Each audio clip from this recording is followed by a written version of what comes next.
But in a political earthquake, we won a wave of support from labor unions, including massive numbers of auto workers, which gave us Michigan as an example.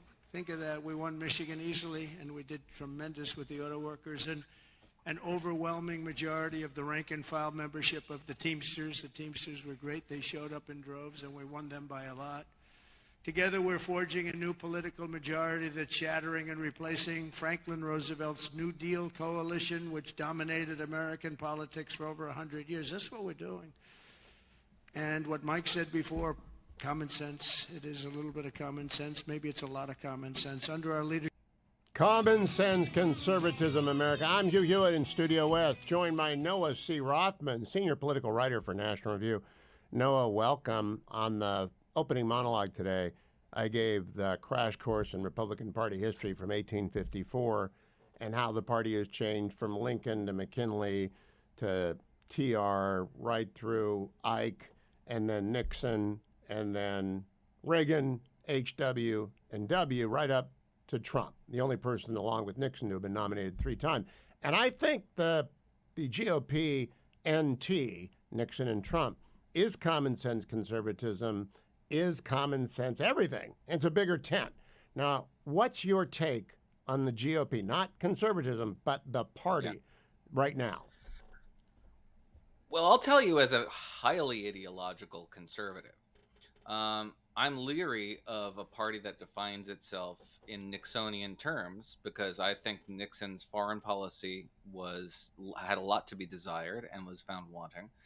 And his appeal to price and wage controls and his general skepticism of the market was ultimately deleterious to the American economy and to individual prosperity.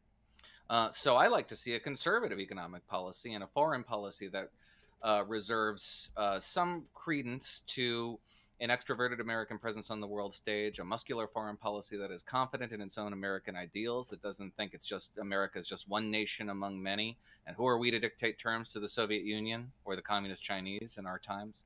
All that sort of thing, I think, was proven by the Reagan administration to be short-sighted accommodations with what they saw as intractable political conundrums that they simply didn't have the imagination to overcome. I would like to see that kind of a particular conservatism. I understand the attraction of broadening the tent to include the vast majority of American voters. I mean, this is kind of an imperative if you're trying to win an election that requires 50+1 votes. I do not, however, want the Republican Party to evolve into yet another statist party in which we have Democrats and Republicans who agree fundamentally on one of the foremost challenges before the country, which is the imminent bankruptcy, the insolvency at least, that we will face when our entitlement programs at the end of this decade reach the point at which they can no longer fund themselves. That's when we start to get into some real hard choices. And I think it would behoove the United States to have 2 parties of different minds on the peril of our spending trajectory, to say nothing of our objectives abroad. So, there's good things, but you got to take the good with the bad. And for a conservative, there's a lot to be trepidatious about. Now, Leader McConnell, for whom I have great admiration, particularly because he held open the seat vacated by the untimely death of Justice Scalia, which led to the election of Donald Trump and to an originalist majority on the Supreme Court, first time in my lifetime. Got a lot of affection for Leader McConnell. Whenever I would see him, the first thing he would say is, remember, first you have to win. So that is, to me, the overriding purpose of a political party is to win and then to govern. So I want them to win with a broad tent, and then I want them to govern first with attention to national security, without which nothing else is, and the Constitution, without which nothing is legal, and then to experiment around. Now, I am very skeptical of tariffs. And Bessent, Secretary of Treasury Bessent, yesterday kind of gave us tariff light. Donald Trump wants to go tariff heavy. I'm a free marketer. I'm with Reagan on that. But I'm not opposed to wage and price controls was a great experiment because it showed how badly it is run. And no one's ever going to do it again, I think, because it didn't work. It was a failure. And Nixon signed the National Environmental Policy Act, the Clean Water Act, the Clean Air Act, the Endangered Species Act. All those high-minded, well-intentioned laws have bollocksed up the country terribly. So there are downsides to experimenting, but I don't really think experimenting in itself is bad, is it, Noah? No, and this is something Hayek said, leaving room for the proper reasonable experimentation, but nevertheless creating the conditions in which the individual is the font from which economic and social life in this country springs should be the paramount priority of any government, good government, dedicated to its people, particularly an American government. I subscribe to that.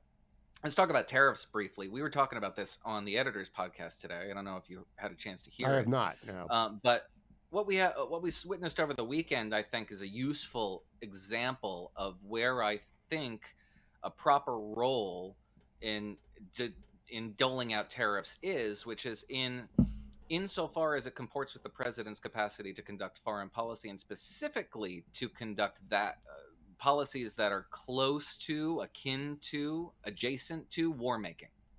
What we saw from Donald Trump was the use of tariffs as a deterrent, and in order to shake up a government that was sort of at war with itself. We were getting a lot of conflicting messages from Bogota, and that certainly clarified the thinking rather quickly. And we can argue over the legal grounds. I think there is legal predicate here for the execution of that policy from 1977 and 1917, respectively. Two dubious periods in American legal history, to be sure, but nevertheless remain unchallenged constitutionally, which give the president the authority to determine whether or not he can leverage and wield pressure in order to influence foreign governments in ways that advance our national security objectives. That's a really narrow approach, and the use of it as a deterrent mechanism sort of makes more sense to me, rather than just blanket tariffs as everything to everyone, as a dessert topping and a floor wax. It's that to me is unsatisfying and unpersuasive. Where we see the other side of that is in his threat to impose tariffs on Taiwanese chips, Taiwanese semiconductors. That is an empty threat. I was in Taiwan in October. The Taiwanese foreign minister regards their 40-year project to build a monopoly, an all but global monopoly on semiconductors, as a deterrent itself against war. It deters China, and it deters every other actor on the planet who needs semiconductors, which is every advanced economy in the world. Sure, the United States, which doesn't have a domestic semiconductor industry, can try to impose tariffs on the Taiwanese in order to make them build factories here, which, by the way, we do, though with incentives, taxpayer incentives. That's the CHIPS Act. But we don't have that capacity here. So the United States can impose tariffs on them and absorb the costs themselves. If we all see this as a function of conflict, like war, you absorb a certain amount of pain yourself, because that's what war is. It's not just meting out pain and punishment to the enemy. You have to absorb some of it yourself. And if we see it in that sense as a trade-off, because there are trade-offs in everything, I think it clarifies things as a policy tool. Thomas Sowell, I was educated on this past weekend. I don't know where he wrote it. I don't know when he said it, but he said there are no choices, only trade-offs.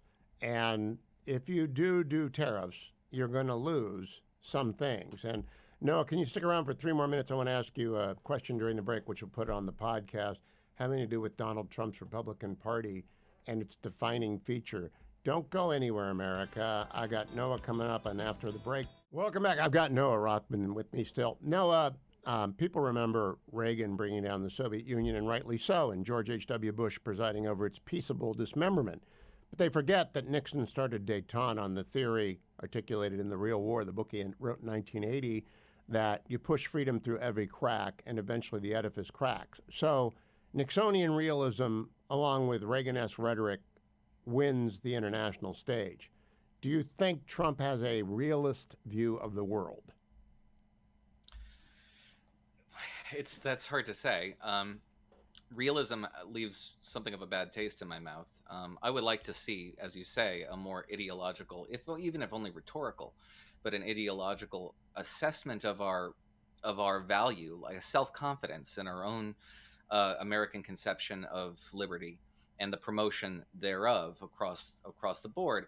What we're seeing in terms of real programmatic approach to foreign policy from the so-called restrainers in the Pentagon makes me kind of nervous, because they can retail a lot of logic about why their realist prescription for foreign policy precludes confrontation with Iranian proxies, with Russia and its aggressive expansionism. And now we're hearing a lot of rumblings about China and the extent to which Taiwan is sort of a drain on our resources. And after all, it's in their neighborhood anyway. I know Bridge Colby, and I know Mike Waltz, and I know Marco Rubio. These are not restrainers, whatever that small category is. I know Eli Lake and a few of our friends at Commentary are worried about a couple of deputy assistants to somebody at the Pentagon. Well, no, let's talk about Bridge, because he himself has articulated a logic that I think precludes a confrontation with Taiwan, even though he says it, or with China, even though he says as much. He talks about how the Houthis are a distraction. Yemen's a distraction. Russia's a distraction. I wonder what ally structure he thinks we will confront China with if all our allies are tied up with Russia and Iran.